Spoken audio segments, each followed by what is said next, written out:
Welcome to Cornborn. My name is Maybelle Jenkins. Today we are going to talk with two women born and raised in Iowa who made a large impact on society. Our first woman is Peggy Whitston. Hi, Maybelle. Now, Peggy, where and when were you born and raised? I was born in Mount Ayr, Iowa in 1960. Now, Peggy, tell us a little bit about how and where you grew up. I grew up in Beaconsfield, Iowa, and graduated from Mount Ayr High School.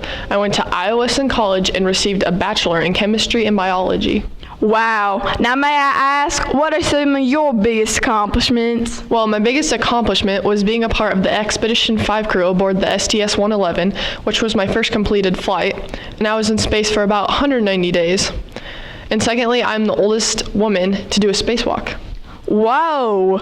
Peggy, do you have any advice you would like to share with the other women out there? Yes, there's this one thing I like to remind myself. We all have moments of uncertainty, but we also have the potential to be brilliant in our own right. Don't let fear stop you. Thanks so much for taking time with me today. Thanks, Maybelle.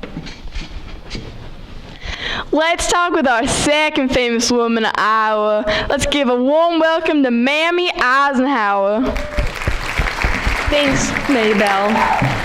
Now tell us, Mrs. Eisenhower, what was your childhood life like? Well, Maybelle, I was born on November 14th, 1896 in Boone, Iowa. I went to school in Texas, which is where I met my husband, Dwight Eisenhower, and we were married in 1916. The first 37 years of our marriage, I lived as a military life, which was full of responsibility, but I loved it.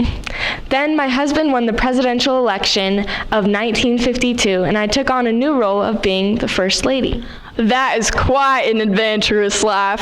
What would you say are some of your biggest accomplishments? Well, during the early times of the Civil Rights Movement, I accepted an honorary mention in the National Council of Negro Women, and I was also inducted to be the first honorary chair of the Girls Club of America. Those are some pretty fantastic accomplishments. What is some advice you would like to share with the other women out there? Every woman over 50 should stay in bed until noon. Whoa. Now, thank you so much for being on Cornborn today. I'm so proud to live in a state where these exceptional women had grown up. Iowa is a great homestead state full of extraordinary women.